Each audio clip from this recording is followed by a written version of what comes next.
we're talking about the $1 million dollar zone. What exactly is a $1 million zone?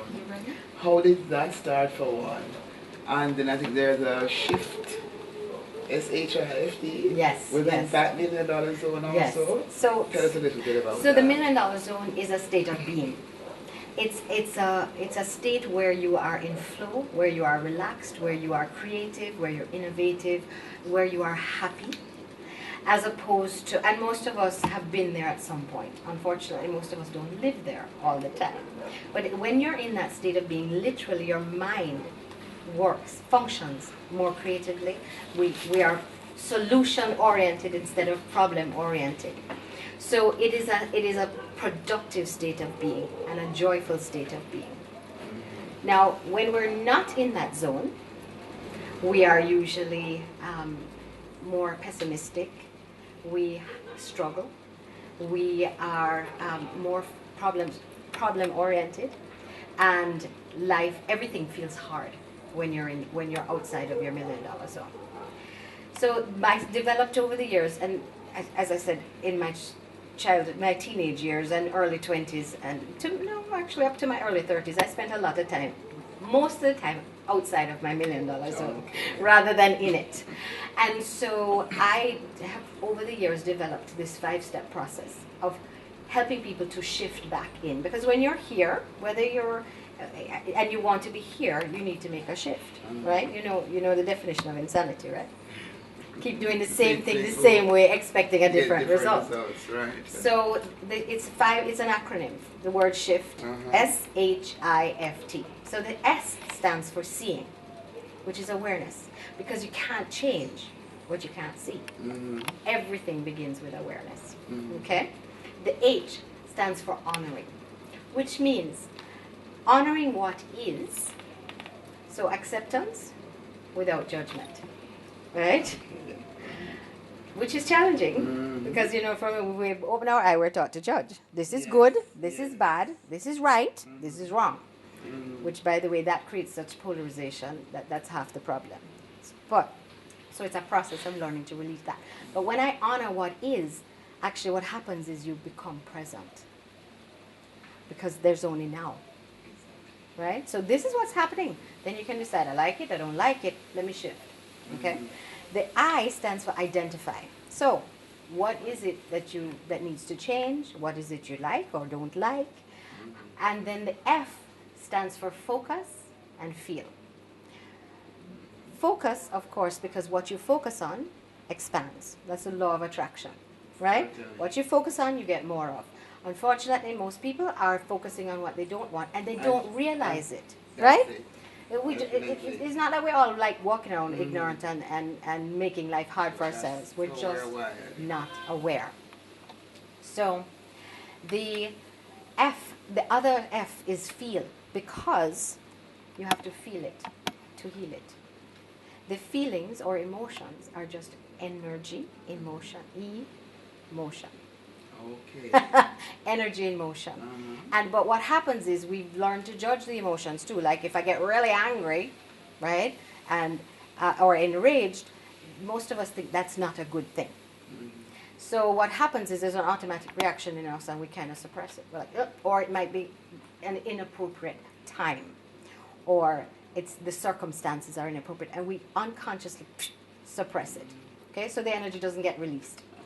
And then finally, the T stands for tools for transformation, right? So there are tools that I teach. One of them is tapping, or EFT, which is where you tap on the acupuncture points of the face and the upper body, and it helps to balance and harmonize the energy system of your body. And there are many different tools that I teach to help shift mindset, to manage your energy, to manage your emotional state of being. And that's the 5 steps of the shift process. So being in the $1 million zone is like being in a state of mind, and being, having your mind. It's a state of mind, but it's also the state of being, your energy. A state of being, I should really say, yes, a state of being. Because it's your energetic, right. It's what you're putting out, everything is energy, right? And we're just, molecules vibrating at different rates. And so just like how you can walk into a room and somebody have a vibe, a bad vibe, or them have a good vibe. Okay, yeah. That's the energy, right? So it's, and again, another universal law of attraction, like attracts like. So if I am in a very low vibrational state, like maybe really resentful or depressed, right? Then the likelihood that I'm going to attract something on that level to make me feel more of that is greater. So when you're in that state, you want to make a shift, right? To elevate your state of being so you can attract something more positive. I would imagine that food is also very important to, to the whole being, the total being, the whole person. Yes. But really, what is your comfort food? What are your comfort foods? Oh, Lord. My comfort foods are not high vibrational foods. But I do love fruit. I genuinely love fruit. There's nothing like a good Julie mango. I don't like it too ripe. I like it ripe, but not soft. Fluxy, as I said, I don't like it fluxy. That's one of my comfort foods is a good mango. My other comfort food is Ovaltine cookies. Oh, really?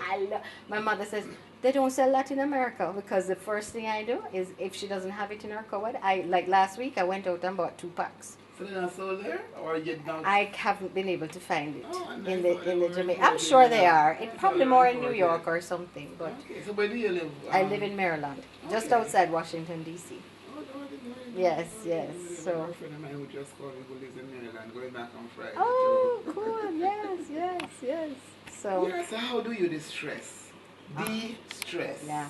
I de-stress by using the very tools that I teach. I really believe in practicing what I preach.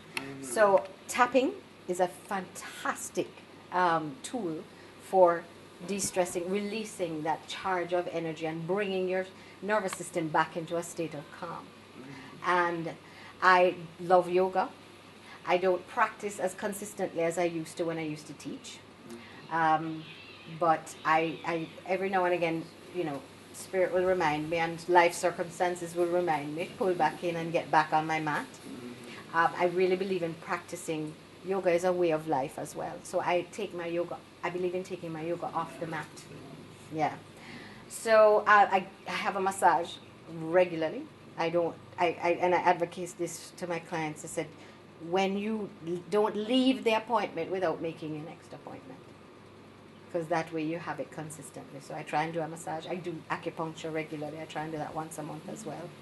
I watch TV with my husband and my son. We watch shows that we love and we laugh a lot. That's really important. And I hang out with my friends and I love a good white rum. Do you have well, it's a natural thing, not the white one, not the red one. Exactly. The right rum is much easier for your liver to process. So you have, how many children do you have? I have 3. I'd say I have 2 men and a boy. Okay. I have three sons. Adult.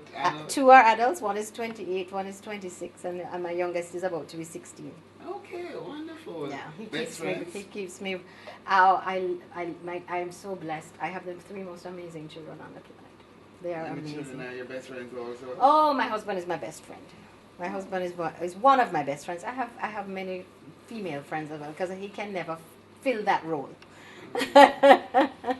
How would you want to be remembered? What kind of legacy would you like to leave when you have moved on to a higher state? Yes. I want to know that I made a difference, whether someone met me for a moment or knew me for a lifetime.